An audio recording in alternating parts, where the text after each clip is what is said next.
Hello friends, welcome to Honey GS classes. July 11th and 12th and 13th.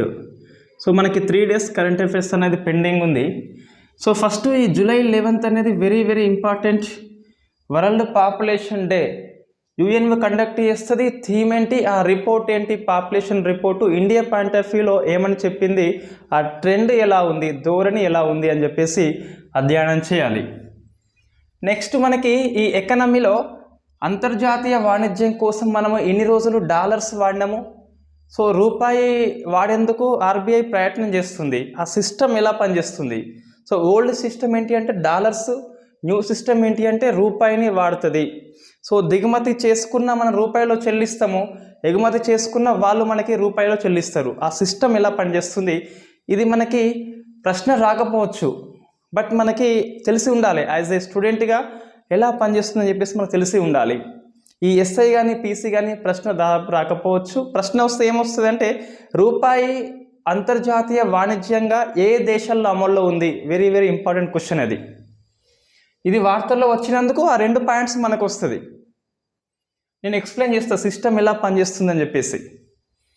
Next ఈ Indian polity ఒక 3 అంశాలు మనకి most controversy ఉన్నాయి. ఒక 5 అంశాలు ఉన్నాయి, మనకి 3 మాత్రం వెరీ ఇంపార్టెంట్. ఒకటి శివసేన ఇష్యూ అనేది ఇంకా కథ కంచికి చేరలేదు, ఇప్పుడే స్టార్ట్ అయింది అసలు ఇష్యూ. ఏంటి అంటే సో మనకి ఈ మహారాష్ట్రలో ప్రభుత్వం పడిపోయింది. కొత్తగా ఈ ఏక్నాథ్ షిండే ప్లస్ బీజేపీ కలిసి కొత్త ప్రభుత్వం ఏర్పడ్డది. అది కొన్ని కాలాలు కాపురం చేయాలంటే ఇప్పుడు ఈ శివసేన ఎవరిది, ఏక్నాథ్ షిండే వర్సెస్ ఉద్ధవ్ ఠాక్రే ఫైట్ చేస్తున్నారు. సో ఎవరు నిర్ణయం చేస్తారు, సెంట్రల్ గవర్నమెంట్ చేస్తుందా, సుప్రీంకోర్టు చేస్తుందా, రాజ్యాంగంలో ఉందా, ఎన్నికల సంఘం చేస్తుందా? ప్రశ్న ఏంటి అంటే ఎన్నికల సంఘము శివసేన అనేది ఎవరిది, ఎవరు నిర్ణయించాలి, నిర్ణయించుకుంటే ప్రభుత్వం పడిపోతుంది. సో ఆ ఇష్యూ ఒకటి. నెక్స్ట్ మనకి ఈ ఇండియా వర్సెస్ ట్విట్టర్ అని చెప్పేసి ఈ ఇన్ఫర్మేషన్ టెక్నాలజీ 2000 చట్టంలో 69A ఉంటుంది. సో దాన్ని ఇండియా వాడుకుంటుంది, ట్విట్టర్ అనేది అభ్యంతరం చెప్తుంది. ఈ కర్ణాటక హైకోర్టులో కేసు పడేసింది ఇండియా ప్రభుత్వం మీద, యూనియన్ ఆఫ్ ఇండియా మీద. సో ఆ కేసు ఏంటి, దీనికి ఫేమస్ లింక్ కూడా ఉంటుంది, Shreya Singhal versus Union of India. ఆ కేసు ఏంటి అని చెప్పేసి. నెక్స్ట్ ఈ నేషనల్ ఎంబ్లమ్ అనేది నిన్న కొత్త పార్లమెంట్ భవనం మీద ప్రధానమంత్రి ఆవిష్కరణ చేస్తాడు. సో ఈ ఇష్యూ అనేది మనకి ఎట్లా కాంట్రవర్సీ అంటే ఈ ప్రతిపక్షాలు ఏమని ఆరోపిస్తున్నాయంటే ఇది పార్లమెంటు, లెజిస్లేచర్, నువ్వు ప్రధానమంత్రివి ఎగ్జిక్యూటివ్. సో ఇక్కడ స్పీకర్ చేయాల్సింది నువ్వెట్లా చేస్తావు, సెపరేషన్ ఆఫ్ పవర్స్ ఉంది ఇండియాలో, నువ్వు రాజ్యాంగాన్ని ఉల్లంఘన చేసినావు అని చెప్పేసి ఆరోపిస్తున్నాయి. సో మనము ఎట్లా అధ్యయనం చేస్తామంటే ఎస్ ఇది ఉందా నిజంగా లేదా అని చెప్పేసి అధ్యయనం చేయాల్సి ఉంటుంది. అసలు what is the procedure. Next ఇంకా కాంట్రవర్సీ ఏంటి అంటే ఈ నేషనల్ ఎంబ్లమ్ అనేది దీని రూపకర్త మనకి ఎవరు, సునీల్ అండ్ మోజెస్ అని చెప్పేసి ఇద్దరు ఉంటారు. దీని ఆర్కిటెక్ట్ దేనిది నేను చెప్పేది పార్లమెంట్ భవనం కాదు, ఇది ఈ నేషనల్ ఎంబ్లమ్ది ఇప్పటిది. సో మన ఒరిజినల్ నేషనల్ ఎంబ్లమ్కి దీనికి ఏమన్నా డిఫరెన్సెస్ ఉందా, ఈ సింహం సేమ్ ఉందా అని చెప్పేసి మనం అధ్యయనం చేయాల్సి ఉంటుంది. సో నెక్స్ట్ మనకి ఇంకోటి ఈ స్వదేశీ అస్సాం ముస్లిం అని చెప్పేసి ఒక 5 కమ్యూనిటీని స్వదేశీ అస్లాం ముస్లింగా గుర్తించి సెంట్రల్ గవర్నమెంట్ అనేది ఈ బెంగాల్ ముస్లిం నుంచి అస్సాం ముస్లింని వేరు చేస్తుంది. సో నెక్స్ట్ సైన్స్ అండ్ టెక్నాలజీలో మనకి ఈ జేమ్స్ వెబ్ టెలిస్కోప్ అనేది తొలి చిత్రాన్ని మనకి అందించింది. సో మనం అధ్యయనం చేసినాం, December 25th వీడియో ఉంటే చూడండి ఒకసారి. సో జేమ్స్ వెబ్ టెలిస్కోప్ అంటే ఏంటి, ఏ రాకెట్ ద్వారా ప్రయోగించారు, ఎక్కడి నుంచి ప్రయోగించారు, అందులో ఉన్న పరికరాలు ఏంటి, బెర్లియం ఏంటి, గోల్డ్ కోటింగ్ ఏంటి, L2 లాంగ్ రేంజ్ పాయింట్ అంటే ఏంటి, అవన్నీ మనం అధ్యయనం చేసినాం ఆల్రెడీ. నేను లింక్లో ఇస్తా, అది చూస్తే మీకు ఈజీగా అర్థమవుతుంది. జస్ట్ నేను అప్డేట్ మాత్రం చెప్పేస్తా. ఈ డ్రాగన్ ఫ్రూట్ ఏంటి, కేజీ ట్రీస్ ఏంటి, నేషనల్ యానిమల్ హెల్త్ సమ్మిట్ ఏంటి, సెర్వికల్ క్యాన్సర్కి ఫస్ట్ వ్యాక్సిన్ ఇన్ ఇండియా అని చెప్పేసి ఇంపార్టెంట్ మనకి ఇష్యూస్ అయితే ఉన్నాయి. తెలంగాణ వస్తే గిట్ట ప్లగ్ అండ్ ప్లే అని చెప్పేసి ఒక స్కీమ్ ఉంది. ఆ స్కీమ్ ఏంటి అని చెప్పేసి స్పోర్ట్స్ మనకి వింబుల్డన్ జకోవిచ్ గెలుచుకున్నాడు. ఈ అజయ్కి స్వర్ణం వచ్చింది ఈ వరల్డ్ షూటింగ్లో.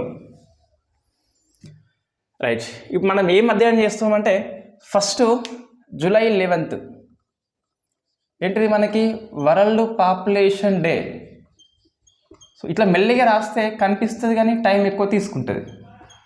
రైట్, వరల్డ్ పాపులేషన్ డే అని చెప్పేసి ప్రపంచ జనాభా దినం అని యుఎన్ఓ యొక్క పాపులేషన్ డిపార్ట్మెంటు కండక్ట్ చేస్తుంది. సో యుఎన్ఓ డిపార్ట్మెంట్ పాపులేషన్ ఉంటుంది, అది కండక్ట్ చేస్తుంది. పర్టికులర్గా చెప్పాలంటే యుఎన్ఓ యొక్క ఈ సోషియో ఎకనామిక్ కౌన్సిల్ అని చెప్పి సామాజిక ఆర్థిక మండలి ఉంటుంది, దాని డిపార్ట్మెంట్ అనేది కండక్ట్ చేస్తుంది. సో మనకి థీమ్ ఏంటి అంటే so A world of 8 billions. మనకి నవంబర్ 15 ఈ 2022 కల్లా ప్రపంచ జనాభా అనేది 8 బిలియన్స్కి వెళ్ళిపోతుంది. సో రిజిలెంట్ ఫ్యూచర్ ఫర్ ఆల్ అంటే 8 బిలియన్ల ప్రపంచంలో అందరికీ సుస్థిరమైన అభివృద్ధి, రిజిలెంట్ సుస్థిరమైన భవిష్యత్తు ఉంటుందని చెప్పేసి, అభివృద్ధి కాదు భవిష్యత్తు, ఆ థీమ్ అనేది ఎంచుకున్నది. సో మనకి రిపోర్ట్ ఇస్తుంది వరల్డ్ పాపులేషన్ ప్రాస్పెక్ట్ రిపోర్టు 2022. ఇది 2 ఇయర్స్కి ఒకసారి యుఎన్ఓ అనేది రిలీజ్ చేస్తుంది. మనకి ట్రెండ్ ఏంటి అంటే ఇప్పుడు వాస్తవంగా మనకి ఈరోజు ఈ జెండర్ గ్యాప్ రిపోర్ట్ వచ్చిందండి. ఈరోజు వచ్చింది, నేను రేపు పేపర్లో వస్తుంది, నేను రేపు చెప్పేస్తా. కానీ ఏంటి దాన్ని ఎవరు రిలీజ్ చేస్తారు, ఆ రిపోర్ట్ నేమ్ ఏంటి అని చెప్పేసి మనకు ప్రశ్న వస్తుంది. ఇంతకుముందు మనకి జస్ట్ ఈ రిపోర్ట్లో ఇండియా ప్లేస్ ఎంత, ఫస్ట్ ప్లేస్ ఎంత వచ్చేది. ఇప్పుడు ఏంటి అంటే ఈ సంస్థ పేరు ఇచ్చేసి ఇటీవల జనాభా మీద రిపోర్ట్ పేరేంటి అట్లా మనకి ప్రశ్న వస్తుంది, లేదా ట్రెండ్ ఏంటి అని ప్రశ్న వస్తుంది. సో మనకి వరల్డ్ పాపులేషన్ ప్రాస్పెక్ట్ 2022 అనేది నివేదిక పేరు. సో నివేదిక అంశాలు చూస్తే ఫస్ట్ ఈ 15 జనవరి నవంబర్ 2022 కల్లా వరల్డ్ పాపులేషన్ అనేది మనకి 8 బిలియన్స్ వెళ్ళిపోతుంది. సో 800 కోట్లకి జనాభా అనేది పెరుగుతుంది. ఇంత జనాభా అనేది సో మనకి సవాలు, వీళ్ళకు ఆర్థిక ఉపాధి కానీ ఆహారం కానీ సవాలు, మనకి ఫుడ్ సెక్యూరిటీ, ఎంప్లాయ్మెంట్ అనేది, భరోసా అనేది కొద్ది సవాలుగా మనకి కూడుకొని ఉంటుంది. సో 8 బిలియన్స్ అనేది వెళ్తుంది. సో ఒకసారి చూస్తే ఈ ట్రెండ్ ఎలా ఉంది, మనం డాటా అంతా పేపర్లో డాటా ఇస్తాడు, వానికి ఏమున్నది ప్రింట్ చేస్తాడు, అంతే మనం చదువుకొని సావాలి. కాబట్టి సో ఓన్లీ ట్రెండ్ గుర్తు పెట్టుకోవాలి సరిపోతుంది. ప్రపంచ జనాభా అనేది చూస్తే సో మొత్తం మీద పెరుగుతుంది. సో పాపులేషన్ అనేది పెరుగుతుంది. సో పాపులేషన్ అనేది పెరుగుతుంది, బట్ వచ్చిందంటే ఏదో అంశం ఉంటుంది. గ్రోతింగ్ రేట్ అనేది 2020 నుంచి క్రమంగా తగ్గుతుంది. సో 1950 తర్వాత మనకి తొలిసారిగా 2020 తర్వాత సో గ్రోత్ రేట్ అనేది అంటే ఇది ఈ పెరుగుదల వృద్ధి అనేది సో గ్రోత్ రేట్ అనేది 1% కంటే తక్కువ ఉన్నది. 1950 తర్వాత ఇలా 1 కంటే తక్కువ ఉండడం తొలిసారి. సో జనాభా అనేది ఎవ్రీ ఇయర్ పెరుగుతూనే ఉంటుంది, ఎందుకంటే మనకి హెల్త్ అనేది డెవలప్మెంట్ అయింది కాబట్టి, వ్యాక్సిన్స్ వచ్చినాయి, నెంబర్ ఆఫ్ మెడిసిన్స్ ఉన్నాయి కాబట్టి, సో హెల్త్ సెక్యూరిటీ వచ్చింది కాబట్టి మనకి న్యూట్రిషన్స్ వల్ల ఎవరు ఎక్కువ చనిపోవట్లేదు. కాబట్టి జనాభా పెరుగుతూనే ఉంటుంది ఎవ్రీ ఇయర్. అదే గ్రోత్ రేటు, సంతాన ఉత్పత్తి చూస్తే తగ్గుతుందని చెప్పాలి. సో మనకి నెక్స్ట్ చూస్తే సెకండ్ది, ఈ పాపులేషన్ పెరుగుతుంది కదా, ప్రపంచం మొత్తము ఒకే రీతిన లేదు. ఇటువంటి స్టేట్మెంట్ రూపంలో వస్తాయండి. సో ప్రపంచం మొత్తం కూడా ఒకే రీతిన లేదు, ఒక 8 కంట్రీస్లో విపరీతంగా పెరుగుతుంది, అందులో ఇండియా కూడా ఉంది. సో ప్రపంచం మొత్తం ఒకే రీతిన లేదు అంటే సేమ్ లేదన్నట్టు, ఇన్ఈక్వాలిటీస్ అనేవి ఉన్నాయి ఈ గ్రోతింగ్లో చూస్తే.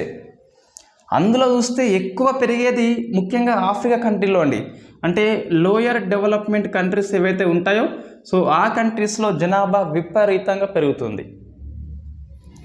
సో నెక్స్ట్ చూస్తే మనకి ఇది డెమోగ్రఫిక్. సో డెమోగ్రఫిక్ డివిడెండ్ అంటాము, ఈ పదం మనం తెలుసుకోవాలి. సో డివిడెండ్ అంటే లాభము. ఈ జనాభా మొత్తంలో ఎవరైతే శ్రామిక పని చేస్తారో ఉత్పాదక వయస్సు అని చెప్పేసి పిలుస్తాం, శ్రామిక వర్గాల్లో పాల్గొంటారో దాన్ని ఆ ఏజ్ ఎంత అంటే 25 నుంచి 64 ఏజ్ యాజ్ పర్ మనకి యుఎన్ఓ రిపోర్ట్ ప్రకారం వీళ్ళంతా పనిచేసే వర్గం అంట. ఈ జనాభా అనేది పెరుగుతుందని చెప్పాలి, ఇదట పెరుగుతుందట. సో ఇలా దీన్ని ఇంప్రూవ్ కావడం ఏమంటామంటే డెమోగ్రఫిక్ డివిడెండ్ అంటాం. ఇది ఎక్కువ ఇండియాలో ఉందండి. ఎక్కువ ఏ దేశంలో అయితే శ్రామిక రంగంలో పాల్గొనే జనాభా వయస్సు ఎక్కువ ఉంటుందో ఆ దేశం అనేది డెమోగ్రఫిక్ డివిడెండ్ సాధించినట్టు. ఇండియాలో ఇప్పుడు ఈ స్టేటస్ అనేది ఉన్నది. సో ఇండియాలో ఉన్నది ఎక్కువ మంది యువత ఉన్నారు, జపాన్లో ఎక్కువ వృద్ధులు ఉన్నారు. రైట్, ఈ ఏజ్ మనం గుర్తుపెట్టుకోవాలి. నెక్స్ట్, సో ఫెర్టిలిటీ రేట్ అనేది తగ్గిపోతుంది. సో రేట్ అనేది తగ్గిపోతుంది. సో ఎక్కువ మందికి పిల్లలు కలగట్లే అని చెప్పేసి ఈ డాటా మనకి చెప్తుంది. ఇది మనకి ప్రపంచం దృష్ట్యా మన ఇండియా పాయింట్ ఆఫ్ వ్యూ చూస్తే గిట్ట, so India point of view చూస్తే 2022 జనాభా ఎంత అంటే 141.2 కోట్లు అట. సో 2023లో 1 ఇయర్లోనే మనోళ్ళు బాగా కష్టపడి చైనాని అధిగమిస్తారు అట. సో 2023 కల్లా ప్రపంచంలో ఎక్కువ జనాభా ఏంటి అంటే as the great India. So first ఎవరంటే ఇండియా 1 ఇయర్లోనే దాటేస్తుంది. సో ఇండియాలో మరి పాపులేషన్ గ్రోత్ అంతా కావట్లేదు, కానీ చైనా తగ్గిస్తుంది కాబట్టి, చైనా తక్కువ అవుతున్నారు కాబట్టి చైనాలో ప్రజెంట్ ఒక బిడ్డ పాలసీ కాదు 3 బిడ్డ పాలసీ ఉంది. అయినప్పటికీ ఒక బిడ్డ పాలసీకే వాళ్ళు స్టిక్ అయిపోయిన్లు, అలవాటయ్యారు కాబట్టి సో చైనా పాపులేషన్ అనేది డిక్రీజ్ అవుతుంది కాబట్టి ఇండియాది ఆటోమేటిక్గా పెరిగిపోతుంది. రైట్, ఇది మనకి ఇండియా అనేది ఫస్ట్ ప్లేస్కి వెళ్తుంది. అది కూడా మనం గుర్తుపెట్టుకోవాలి, సరిపోతుంది అంతే. సో ఇది మనకి వరల్డ్ పాపులేషన్ ప్రాస్పెక్ట్ 2022 రిపోర్ట్ అనేది మీరు గూగుల్ సెర్చ్ చేస్తే యూఎన్ఓలో మొత్తం 2 పేజీలో ఉన్నది. సో మనకి డాటా అనేది ఏం అవసరం లేదు, జస్ట్ 8 బిలియన్స్ గుర్తుపెట్టుకోవాలి, ఇండియా జనాభా గుర్తుపెట్టుకోవాలి, ఇండియా పాయింట్ ఆఫ్ వ్యూలో ఏం చెప్పింది గుర్తుపెట్టుకోవాలి. ఇండియా పాయింట్ ఆఫ్ వ్యూలో ఈ డెమోగ్రఫిక్ డివిడెండ్ అనేది పెరుగుతుందని చెప్పాలి. రైట్, ఇట్లా మనకి స్టేట్మెంట్ రూపంలో ప్రశ్న అయితే వస్తుంది.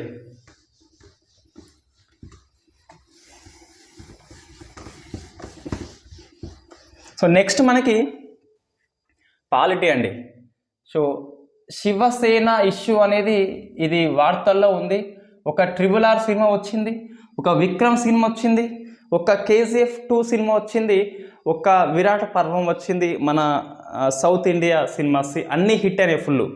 సో బాలీవుడ్ వస్తే ఘోరంగా సినిమా ఫెయిల్ అవుతుంది. సో దాన్ని లోటుని భర్తీ చేసేందుకు ఈ శివసేన అనేది తెగ ట్రై చేస్తుంది, ఏక్నాథ్ షిండే అని చెప్పేసి. రైట్, ఆ ఇష్యూ ఏంటి అంటే మనం డిస్కస్ చేసిందే, ఇప్పుడు మళ్ళీ మనం డిస్కస్ చేయము, జస్ట్ దానికి అప్డేట్ ఏంటి అని చెప్పి డిస్కస్ చేస్తాం. సో ఈ శివసేన యొక్క ఎవరు ఈ రెబల్ ఎవరైతే ఉన్నారో ఎవరైనా ఏక్నాథ్ షిండే సో సుప్రీంకోర్టులో కేసు వేసినాడు. ఏంటిదంటే సో ఈ శివసేన నాది, ఆ బాణం విల్లు గుర్తు నాది అని చెప్పేసి క్లెయిమ్ చేసుకుందామని చెప్పేసి సుప్రీంకోర్టులో కేసు వేసినాడు. సో మనకి వాస్తవంగా ఇది ఎటు దారిస్తుందంటే, ఇప్పుడు ఒకసారి మనం డెవలప్మెంట్ చూస్తే ఫస్ట్ ఈ మహా వికాస్ ఆగడి అని చెప్పేసి ప్రభుత్వం ఉండే. సో ఈ శివసేన ఉన్ను NCP ఉన్ను కాంగ్రెస్ కలిసి సంకీర్ణ ప్రభుత్వాన్ని ఏర్పాటు చేసుకుంటాయి. తర్వాత ఈ శివసేన నుంచి చీలిక వచ్చింది, 2 వర్గాలు మనకి బయటకు వచ్చినాయి. మెయిన్ వర్గము ఉద్ధవ్ ఠాక్రే. సో ఉద్ధవ్ ఠాక్రే అనేది శివసేన యొక్క అధినేత, పార్టీ అధ్యక్షుడు. పార్టీ చీలిపోయింది, బయటకు వచ్చింది ఎవరు అంటే మనకి ఏక్నాథ్ షిండే. సో మనకి ఇట్లా పార్టీ చీలిండు బయటకు వచ్చింది అంటే మనకి వెంటనే ఏం గుర్తుకు రావాలి అంటే యాంటీ డిఫెక్షన్ లా గుర్తుకు రావాల్సి ఉంటుంది. అంటే ఏంటిది ఇక్కడ రాస్తున్నా. సో పార్టీ ఫిరాయింపు మనకి గుర్తుకు రావాలి. సో పార్టీ ఫిరాయింపు నిరోధక చట్టం గుర్తుకు రావాల్సి ఉంటుంది మనకి. సో ఏంటిది ఇది అంటే ఒక పార్టీ అభ్యర్థి వేరే పార్టీకి పోయినా, పార్టీని వీడిపోయినా కూడా అతనికి ఈ యాంటీ డిఫెక్షన్ లా అనేది అప్లై చేయొచ్చు. ఈ సభ యొక్క అధ్యక్షుడు, సభకి ఎవరుంటే వాళ్ళు, మీరు ఎప్పుడైనా గుర్తుపెట్టుకోవాలి. నేనేమంటున్నా, ప్రిసైడింగ్ ఆఫీసర్ అంటే సభకి అధ్యక్షుడు. లోక్సభ అయితే చైర్మన్, ఆయన లేకుంటే డిప్యూటీ చైర్మన్. అట్లా మనకి సభకి ఎవరు అధ్యక్షత వహిస్తే వాళ్ళు నిర్ణయం తీసుకోవచ్చు. జనరల్గా మనకి స్పీకర్ లేదా చైర్మన్, శాసన మండలి ఉంటే చైర్మన్, ఇది రాష్ట్రం కాబట్టి చెప్తున్నా. శాసనసభ ఉంటే ఎవరు స్పీకర్ తీసుకుంటాడు. మనకి అక్కడ స్పీకర్ అని చెప్పి చట్టంలో ఎక్కడ పేర్కొనరు. సభ అధ్యక్షుడు ఎవరుంటే వాళ్ళు. సో అతన్ని అనర్హత అంటే డిస్క్వాలిఫై చేయవచ్చు. ఎవరు చేయొచ్చు అంటే ప్రిసైడింగ్ ఆఫీసర్, PO అంటే ప్రిసైడింగ్ ఆఫీసర్ చేయొచ్చు. ఇప్పుడు ఇంకా మన దీని చట్టంలో ఏముంటుందంటే ఒక మినహాయింపు ఉంటుందండి. ఈ బయటకు వచ్చిన వాళ్ళు, పార్టీని వీడిన వాళ్ళు 2/3 గిట్ట వేరే పార్టీల విలీనం అయితే అప్పుడు ఈ అనర్హత నుంచి తప్పించుకోవచ్చు. నేనేమంటున్నా, వేరే పార్టీలో విలీనం అయితే 2/3 మెంబర్స్. ఇప్పుడు మనకి మొత్తము శివసేనకి 55 మెంబర్స్ మనకు ఉన్నారు. సో 55 మంది ఉన్నారు. ఇటువైపు 39 వచ్చినారు కాబట్టి సో 2/3 మనకు ఉంది కాబట్టి ఇబ్బంది లేదు. ఇప్పుడు ఈ షిండే ఉన్ను బీజేపీ కలిసి ఏమైంది, మనకి ప్రభుత్వాన్ని ఏర్పాటు చేసినాయి. మరి క్లియర్ కదా. ఇంకేంటి మరి ఇష్యూ అంటే ఇక్కడ అదే మనకి ఇష్యూ ఏంటి అంటే ఈ ఏక్నాథ్ షిండే అనే వ్యక్తి బీజేపీలో విలీనం కాలేదు. సో అది ప్రాబ్లం ఉంది ఇక్కడ. విలీనం కాలే కాబట్టి ఈ 39 మందిని డిస్క్వాలిఫై చేయొచ్చు. ఎస్, యాజ్ పర్ కాన్స్టిట్యూషన్ చేయొచ్చు. ఎట్లా అంటే మన ఇక్కడ ఈయన డిస్క్వాలిఫై తప్పించుకోవాలి అంటే ఏం చేయాలి? ఒకటి, ఫస్ట్ బీజేపీలో విలీనం కావాలి, ఇదైనా చేయాలి. లేకుంటే విలీనం కాలేదు. ఇప్పుడు నెక్స్ట్ ఏంటి, ఈయననే శివసేన పార్టీ అని చెప్పేసి ప్రూవ్ చేసుకోవాలి. సో ఎవరు ప్రూవ్ చేస్తారంటే ఇది ఎన్నికల సంఘం అనేది ఇది చెప్తుంది. చెప్పే అర్థమవుతుందా? ఈయనే డిస్క్వాలిఫై తప్పించుకోవాలి అంటే పార్టీ నుంచి బయటకు వచ్చిండు కాబట్టి రెండే దారులు ఉన్నాయి. ఒకటి, బీజేపీ విలీనం కావాలి, విలీనం కాలేదు. దానికి కారణం నెక్స్ట్ చెప్తాను నేను. ఎందుకు కాలేదంటే నెక్స్ట్ మనం విలీనం అయితే ఏమవుతుంది అంటే క్యాడర్ ఓన్లీ బీజేపీది అయిపోతుంది. ఇప్పుడు వీళ్ళ ప్లాన్ ఏంటి అంటే వాస్తవంగా బీజేపీ ఉండాలి, శివసేన ఉండాలి, అది ఏక్నాథ్ షిండేదై ఉండాలి. మనకి బీజేపీలో కలిసిండు కదా, ఎవరు? షిండే కలిసిండు. జనరల్గా అందరూ ఏం ఊహిస్తారు, ఎవరైనా కూడా, ఇన్ఫాక్ట్ షిండే కూడా సో నాకు డిప్యూటీ సీఎం చాలు, మన సీఎంగా దేవేంద్ర ఫడ్నవీస్ బీజేపీ అభ్యర్థి అని చెప్పేసి అందరూ ఊహిస్తారు. బట్ బిగ్ సర్ప్రైజ్ ఏంటంటే సీఎంగా షిండేని పెట్టిళ్ళు, సో డిప్యూటీ సీఎంగా దేవేంద్ర ఫడ్నవీస్ని పెట్టిళ్ళు. ఎందుకు అంటే మన నెక్స్ట్ వస్తుంది మనకి ఇక్కడ. ఇప్పుడేంటి, విలీనం అయితే కారు కంపల్సరీ, మనకు 2 క్యాడర్స్ కావాలి కాబట్టి విలీనం కారు. శివసేన పార్టీని క్లెయిమ్ చేసుకోవాలి. ఇవి లాజిక్ అర్థమవుతే శివసేన పార్టీ అని చెప్పేసి ఉద్ధవ్ ఠాక్రేది అయినట్లయితే వీళ్ళు డిస్క్వాలిఫై అవుతారు, బీజేపీలో విలీనం అయితే తప్పించి. శివసేన పార్టీ ఇట్ట వీళ్ళదని చెప్తే ఇట్ట వీళ్ళు డిస్క్వాలిఫై అవుతారు, కంపల్సరీ ఎవరో ఒకరు అవుతారు, గ్యారంటీ. రైట్. ఎవరు కావద్దు అంటే ఏంది, వీళ్ళు అటుపోవాలి లేదా వాళ్ళన్నా ఇటు రావాలి, అది సాధ్యం కాదు కాబట్టి సో మొత్తం మీద ఏమవుతుంది అంటే లాస్ట్కి అయితే నాకు తెలిసి ఇప్పుడు సమస్య ఏంటి అంటే శివసేన ఎవరిది, ఇది దాని ఏమంటారు, సో బాణం గుర్తు, విల్లు గుర్తు ఎవరిది అని చెప్పేసి ఎవరు క్లెయిమ్ చేస్తారంటే ఇక్కడ మనకి అప్పుడే గుర్తుకొస్తుంది ఎన్నికల సంఘం యొక్క సింబల్స్. సో ఎలక్షన్ కమిషన్ యొక్క సింబల్స్ చట్టము, సింబల్స్. సో అలాటెడ్ 1968 అండి. అసలు చట్టం వాస్తవం ఫస్ట్ లేదు. ఇది ఈ సంయుక్త సోషలిస్ట్ పార్టీ అని చెప్పేసి 67లో చీలిక వచ్చినప్పుడు ఎవరికి ఇవ్వాలని చెప్పేసి ఆ పార్టీ అనేది అప్పుడు పుట్టుకొచ్చిందే. కొత్త చట్టం ఏంటిదంటే ఎన్నికల సంఘము సింబల్స్ అలాట్మెంట్ అని చెప్పేసి. సో దీని ప్రకారము చట్టం లోపల ఏముంటుందంటే ఒక పార్టీ అనే 2గా చీలినప్పుడు ఈ పార్టీ ఎవరికి చెందాలి, దాన్ని majority test, so test of majority ఆధారంగా ఎన్నికల సంఘం నిర్ణయిస్తుంది. సుప్రీంకోర్టు కాదు, సెంట్రల్ గవర్నమెంట్ కాదు, పార్లమెంటు కాదు, ఎన్నికల సంఘమే నిర్ణయిస్తుంది. ఒక పార్టీ అనేది 2గా చీలిక వచ్చినప్పుడు ఆ చీలికలో ఉన్న 2 వర్గాలలో ఏ వర్గము ఒరిజినల్ పార్టీకి బిలాంగ్స్ టు అని చెప్పేసి ఎన్నికల సంఘమే నిర్ణయిస్తుంది. ఓకే, దీన్ని టెస్ట్ ఆఫ్ మెజారిటీ అంటాం. దీంట్లో ఏముంటుందంటే ఓన్లీ ఇప్పుడు ఏంటి 39 మంది ఉన్నారా అని చెప్పేసి శివసేనను ఏక్నాథ్ షిండేకి ఇయ్యది. మనకి పార్టీ అంటే ఓన్లీ ఎమ్మెల్యేస్ కాదు ఇక్కడ. ఎస్, ఎమ్మెల్యేస్ కూడా ఉంటారు. ఇది మహారాష్ట్ర కాబట్టి ఎమ్మెల్సీ కూడా ఉంటారు. సెంట్రల్ గవర్నమెంట్ కాబట్టి ఎంపీలో కూడా ఉంటారు.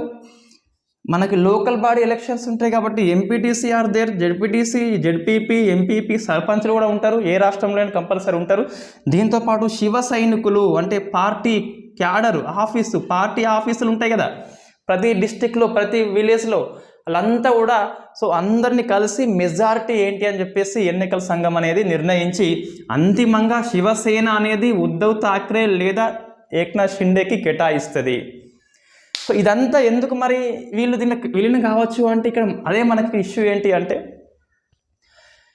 సో షిండేను సీఎం చేసింది ఎందుకు అంటే ఈ సీఎం చేయడం వల్ల శివసేన వర్గం అనేది ఇటువైపు వస్తుంది అధికారం కోసం అని చెప్పేసి ఆ పాయింట్ ఆఫ్ వ్యూలో ఈ షిండేని సీఎం మనకి చేసి ఉండొచ్చు. అదంతా మనకు అవసరం లేదు అంటే గిట్ట ఇది గుర్తుపెట్టుకోవాలి. ఎన్నికల సంఘం సింబల్స్ 68 ప్రకారము శివసేన ఎవరిది అని చెప్పేసి ఎవరు గుర్తిస్తారంటే ఎన్నికల సంఘం గుర్తిస్తుంది. సో మనకి ఆల్రెడీ ఎన్నికల సంఘం యొక్క అధికారాన్ని ఈ ఐఎన్సి చీలిక వస్తుంది 71, 72ల. మనం ఈ రాజ్యాంగము ఉన్నప్పుడు అక్కడ మనం డిస్కస్ చేద్దాం, కానీ మన రెగ్యులర్ క్లాస్లో ఇక్కడ అంతా అవసరం లేదు. కానీ ఐఎన్సి ఓ అనే పార్టీ వస్తుంది, ఐఎన్సి జే అనే పార్టీ వస్తుంది. అప్పుడు ఈ ఒరిజినల్ ఐఎన్సి అనేది ఆ సింబల్ ఎవరికి ఇవ్వాలని చెప్పేసి అప్పుడు ఈ సంఘం అనేది ఐఎన్సి జేకి ఇస్తుంది. దీన్ని జేకి ఈ సాదిక్ అలీ సవాల్ ఇస్తాడు అన్నట్టు. Sadiq Ali versus Union of India కేసులో 1972 కేసులో అప్పుడు సుప్రీంకోర్టు చెప్పింది ఎస్ పార్టీ చీలిక వచ్చినప్పుడు ఒరిజినల్ పార్టీ అనేది ఏ వర్గానికి చెందుతుందో చెప్పేది ఎన్నికల సంఘం అని చెప్పేసి ఈ సాదిక్ అలీ కేసు మనం గుర్తుపెట్టుకోవాల్సి ఉంటుంది. ఈ సాదిక్ అలీ కేసు ఎందుకు వార్తల్లో వచ్చింది అంటే వీళ్ళు విడిపోయినారు, ఇద్దరు కూడా శివసేనని క్లెయిమ్ చేస్తున్నారు కాబట్టి. సో మనకి ఇది అండి క్లాస్ ఏంటి అంటే ఎన్నికల సంఘం సింబల్స్ చట్టం బట్టి శివసేన పార్టీ అనేది ఎవరికి ఎంతో ఎన్నికల సంఘమే చెప్తుంది. రైట్, ఇది మనకి 2/3 అంటే విలీనం వచ్చినప్పుడు ఫిరాయింపు వర్తించదు. ఎప్పుడు వర్తించదు అంటే అయితే ఇంకో పార్టీ విలీనం కావాలి, లేకుంటే ఒరిజినల్ పార్టీకి చెంది అనే ఉండాలి. రైట్, ఈ శివసేన ఒరిజినల్ అని ఎవరు చెప్పాలి మనకంటే బెస్ట్ దీనికి ఏంటంటే అంతిమంగా ముగింపు అంటే ఎన్నికలు కండక్ట్ చేస్తే సో షిండే వర్గం గెలిస్తేనేమో శివసేనకి సపోర్ట్ ఉన్నట్టు, ఎవరు గెలిస్తే వాళ్ళకి శివసేన సపోర్ట్ ఉన్నట్టు పార్టీలో అంతర్గతంగా ఎన్నికలు కండక్ట్ చేయాలి. ఇది బెస్ట్ వాస్తవంగా. ఎన్నికల సంఘం ఇట్లా చేయాల్సి బట్ ఇట్లా చేయదు జనరల్గా. సో శివసేన ఉన్నాడు కదా ఎవరు ఇటువైపు మన ఉద్ధవ్ ఠాక్రే, ఇటువైపు ఏమో మన షిండే ఫైట్, ఇద్దరు ఎన్నికల్లో పోటీ చేస్తే ఎవరు గెలిస్తే వాళ్ళకి చేయాలి. ఇది మంచి మెథడ్ వాస్తవంగా, కానీ అది పాసిబుల్ వాస్తవంగా అట్లా ఇవ్వరు.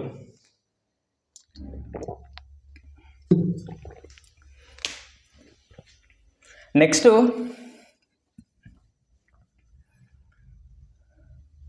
సో స్వదేశీ ముస్లిం, అస్సాం ముస్లింలు, స్వదేశీ అస్సామీ ముస్లిమ్స్ అని చెప్పేసి ఒక 5 ముస్లిం కమ్యూనిటీని సెంట్రల్ గవర్నమెంట్ గుర్తించింది.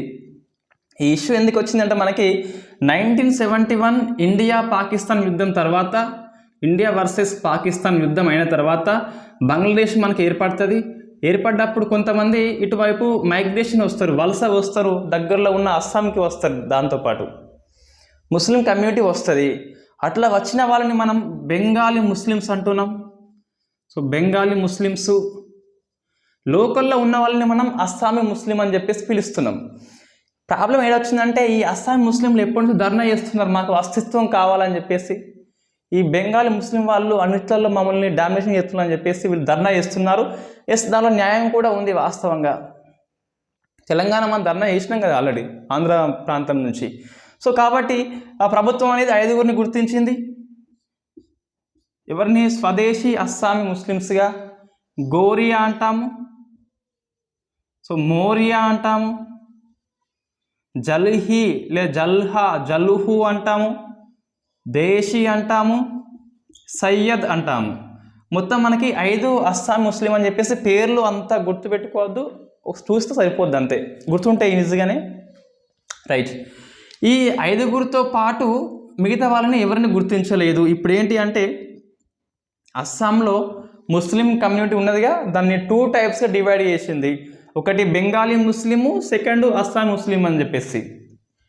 సో ఇక్కడ మనకి ప్రాబ్లం ఏడొచ్చిందంటే ఇప్పుడు వీళ్ళంతా బెంగాలీలు, మిగతా వాళ్ళు ఎస్ ఓకే, వీళ్ళు అస్సామీలు, ముస్లిం విభజన జరిగింది, ఒక ఇష్యూ ఒకటి. ఇందులో న్యాయం ఉందనుకుంటే మెయిన్గా ఈ కచారీ వర్గం ఏదైతే ఉందో, ఈ కచారీ వర్గం అనేది కచారి ముస్లిమ్స్ ఉన్నారుగా వీళ్ళు, అస్సాంలో ఉన్నారు వీళ్ళు బెంగాలీ ముస్లిమ్స్ కాదు, ఇన్ఫ్యాక్ట్ అస్సామీ ముస్లిమ్స్. వీళ్ళని ఈ కేటగిరీలో చేర్చలేదు. సో మనకి ఇది ప్రశ్న వస్తుంది, కచారి ముస్లిం ధర్నా చేస్తున్నారు, ఒరే మేము ఈ 5 కంటే మేమే అస్సాంలో ఫస్ట్ వచ్చిన ముస్లిమ్స్ మేము, అటువంటి మమ్మల్ని మీరు ఇంక్లూడ్ చేయలే అని చెప్పేసి ఈ కచారి ముస్లిమ్స్ మనకి వార్తల్లో ఉంది. ఇటువంటి వార్తల్లో ఉన్న వర్గం మనకి వస్తుంది ఎగ్జామ్లో. ఇది రావచ్చు లేదా ఈ 5 రావచ్చు, మనకి వార్తల్లో ఉంది కాబట్టి ఇది వస్తే రావచ్చు. అది మనం గుర్తుపెట్టుకోవాల్సిన అవసరం ఉంటుంది అస్సాంలో. సో ఇది హుస్సేన్ కమిటీ ఆధారంగా డివైడ్ చేసిందండి. ఈ హుస్సేన్ కమిటీ మనం గుర్తుపెట్టుకోవాలి. హుస్సేన్ కమిటీ రిపోర్ట్ ఇస్తుంది, ఆ రిపోర్ట్ ఆధారంగా డివైడ్ చేసింది. కచారి వర్గాన్ని దీంట్లో తీసుకోలేదు. ఇప్పుడు వాళ్ళు బెంగాలీ కాదు, ఇన్ఫ్యాక్ట్ అస్సామీ కాదు, ఇటువంటి వాళ్ళని ఏమంటామంటే ఎథ్నిక్ గ్రూప్ అంటాం. వాళ్ళు ఎటు కాకుండా ఉంటారు కాబట్టి వాళ్ళు మైగ్రేట్ అయిపోతారు. సో వీళ్ళు పట్టించుకోరు కాబట్టి మైగ్రేట్ అయిపోతారు. సో నెక్స్ట్ మనకి ఇండియా అనద్దట్లా Twitter versus Union of India అని చెప్పేసి ఈ 2022 కేసు అనేది కర్ణాటక హైకోర్టులో నమోదైంది. సో కర్ణాటక హైకోర్టులో నమోదైంది ఎందుకు మనకి వార్తల్లో ఉంది అంటే, రైట్, మనకి ఇన్ఫర్మేషన్ టెక్నాలజీ యాక్ట్ 2000 ఉందండి. దీనిలో 69A ఒకటి ఉన్నది. సో ఏ మీన్స్ మనకి అడిషనల్గా వచ్చింది, 2008లో వచ్చి ఉంటుంది మొత్తం మీద. 69A అంటే ఏంటిదంటే మనకి ఇంటర్మీడియర్ అంటాం. సో ఇంటర్మీడియర్ అంటే మధ్యవర్తి అంటే, సో మనకి ఇప్పుడు నేను ఎగ్జాంపుల్ యూట్యూబ్లో వీడియో అప్లోడ్ చేస్తున్నా. సో ఈ యూనియన్ ఆఫ్ ఇండియా నాకు మధ్య అంటే మీకు నాకు మధ్య మీడియేటర్ ఎవరు అంటే యూట్యూబ్ అని చెప్పేసి అది. సో ఇక్కడ మనకి మధ్యవర్తి ఎవరు అంటే ఇంటర్నెట్ సర్వీసెస్ ఎవరైతే అందిస్తారో వాళ్ళు కావచ్చు, లేదా గూగుల్ సెర్చ్ ఇంజన్ ఉంటాయి కదా, గూగుల్ అని చెప్పేసి, క్రోమ్ అని చెప్పేసి, ఎక్సెల్ అవన్నీ ఉంటాయి కదా సెర్చ్ ఇంజన్స్ అని చెప్పేసి, అవి కావచ్చు. సో సెర్చ్ ఇంజన్, లేకుంటే ఈ గూగుల్ పేమెంట్స్ ఉంటాయి అన్నీ, అంటే digital payments. So digital payments కావచ్చు. సో ఇవన్నీ మనకి దీని కిందకి వస్తాయండి. ఇది అనే ఏం లేదు, మొత్తమే డిజిటల్ అంటే సోషల్ మీడియాలో ఉన్న ప్లాట్ఫామ్స్ ఏవైతే ఉన్నాయో అవన్నీ వస్తాయి మనకి. ట్విట్టర్, ఫేస్బుక్, వాట్సాప్, ఇన్స్టాగ్రామ్ అని చెప్పేసి అవన్నీ వస్తాయి మనకి. రైట్, 69A అన్నట్టు ఇది. సో దీంట్లో ఏముంటుందంటే ఏది ఇండియా ప్రభుత్వం అనేది ఇందులో వీటికి చెప్పొచ్చు ఏదన్నా కంటెంట్ అనేది 19(2) ప్రకారం ఉంటే దాన్ని బ్లాక్ చేయమని చెప్పొచ్చు. సో వాట్ ఈస్ 19(2) నేను డిస్కస్ చేస్తాను నెక్స్ట్. ఇది మనము ఆల్రెడీ ఈ ఫండమెంటల్ రైట్స్లో 19th ఆర్టికల్ నేను డిస్కస్ చేసిన ఆల్రెడీ ఇండియన్ పాలిటిక్ క్లాసెస్ స్టార్టింగ్లో చెప్పినప్పుడు అక్కడ వస్తుంది మనకి 19(2) అంటే.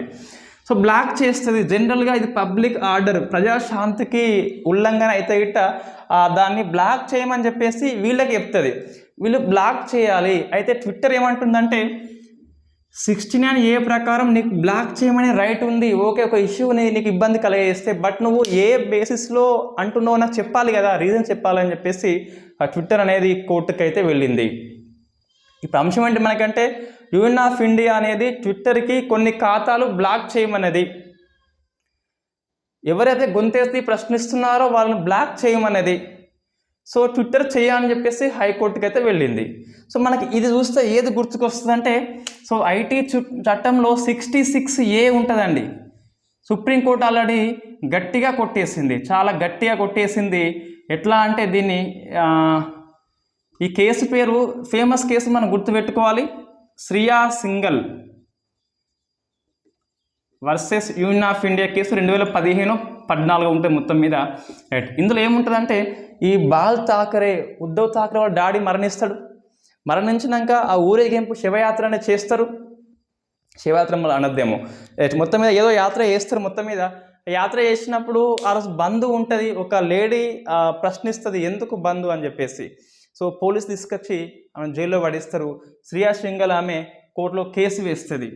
సో ట్విట్టర్లో ప్రశ్నించినందుకు అంటే ట్విట్టర్లో గవర్నమెంట్కి అగెనిస్ట్గా మాట్లాడద్దు అని చెప్పేసి ఈ 66A ఉంటుంది. 66A ఏంటంటే సోషల్ మీడియా ప్లాట్ఫామ్స్లో నేరుగా గవర్నమెంట్ని విమర్శ చేయొద్దు అని చెప్పేసి ఉంటుంది. సో దీన్ని శ్రియా సింఘల్ సవాల్ చేస్తుంది. నా 19th 1Aకి 19th 1A ఏంటిది? ఫోర్జే అంటాం. Freedom of speech and expressions అని చెప్పేసి నీ యొక్క భావాలు వ్యక్తీకరణ చేయవచ్చు, మాటలు, చేతలు, పాటలు, ఆటలు నీ ఇష్టం అని చెప్పేసి. ఇన్ఫ్యాక్ట్ ఎక్సెట్రా అని చెప్పేసి ఇన్ అదర్ ఫార్మ్స్ అని చెప్పేసి ఉంటుంది. అదర్ ఫార్మ్స్ అంటే ఇంకా ఫ్యూచర్ జనరేషన్ వేరే వాడచ్చు అని చెప్పేసి అప్పటి ఫౌండింగ్ ఫాదర్స్ దాన్ని ఆర్టికల్ని రూపొందిస్తారు. దాని ప్రకారము ఈ సోషల్ మీడియాలో కూడా మన ఫోజేని ఎక్స్ప్లెయిన్ చేయవచ్చు, ఎక్స్ప్రెస్ చేయవచ్చు. సో ఇంటర్నెట్లో నీ భావాలని వ్యక్తీకరణ చేస్తే 19th 1A కిందికి వస్తుందండి. 19th 1A కిందికి వస్తుంది ఇంటర్నెట్లో భావాలు వ్యక్తీకరణ చేస్తే. నీకు ఇంటర్నెట్ యాక్సెస్ రైట్ ఉండాలి అంటే 21 కిందికి వస్తే నేను ఆల్రెడీ డిస్కస్ చేసిన కేసెస్ మనకి 21 ఆర్టికల్ అని చెప్పేసి మనకి ఇండియన్ పాలిటీ ప్లేలిస్ట్ ఉంటుంది. అందులో మీరు చూస్తే నెంబర్ ఆఫ్ కేసెస్ నేను చెప్పిన ఆల్రెడీ. సో అందులో ఇదొక ఆర్టికల్ ఉంటుంది. ఇంటర్నెట్ పొందటము అంటే ఆర్టికల్ 21 కిందికి వస్తుంది. ఇంటర్నెట్లో ఏమైనా నీ భావాలు వ్యక్తీకరణ చేస్తే అది 19th 1A కిందికి వస్తుంది. 19th 1A కిందికి వస్తుంది కాబట్టి సో నా 19th 1A వైలేషన్ అయిందని చెప్పేసి కోర్టుకి వెళ్తే కోర్టు 66Aని కొట్టి పడేసింది.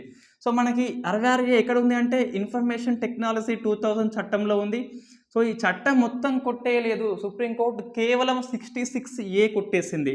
సో ఇది ఏ సిద్ధాంతం ప్రాతిపదికన సుప్రీంకోర్టు అనేది ఓన్లీ 66A అనే ఆర్టికల్ని కొట్టిపడేసింది. నేను ఏమంటున్నా అంటే చట్టం మొత్తం కొట్టేయకుండా చట్టంలో ఒక భాగాన్ని కొట్టివేస్తే, రాజ్యాంగానికి ఏదైతే విరుద్ధంగా ఉందో దాన్ని కొట్టివేస్తే ఏ సిద్ధాంతము ఆ సిద్ధాంతాన్ని ఏ కేసులో వెరీ ఫస్ట్ టైం ప్రతిపాదించింది. సో మనం ఒకటి క్లాసు చేయాల్సి ఉంటుంది. ఈ డాక్ట్రిన్స్ సుప్రీంకోర్టు అనే తీర్పుల ద్వారా నెంబర్ ఆఫ్ డాక్ట్రిన్స్ ఉన్నాయి మనకి. ఆ డాక్ట్రిన్స్ అన్నీ మనము ఒక క్లాసు చేయాల్సి ఉంటుంది. ఎప్పుడు అది ఇండియన్ పాలిటీ క్లాసు చెప్పేటప్పుడు. అదే ఎప్పుడు అంటే మనం ఇంకా చెప్పలేము అది. రైట్, ఏంటి అంటే ఈ 66A కొట్టి పడేసింది మొత్తం మీద. సో అది మనకి దీని కారణంగా ఇది వార్తల్లో వచ్చింది. మన కరెంట్ అఫైర్స్ ఏంటిది ఫస్ట్ మనం అది మర్చిపోవద్దు. 69A మనకి వార్తల్లో ఉంది. కంటెంట్ బ్లాక్ చేయమని ట్విట్టర్కి చెప్తే ట్విట్టర్ అనేది కోర్టుకేంది, అది మనకి ఇష్యూ అండి.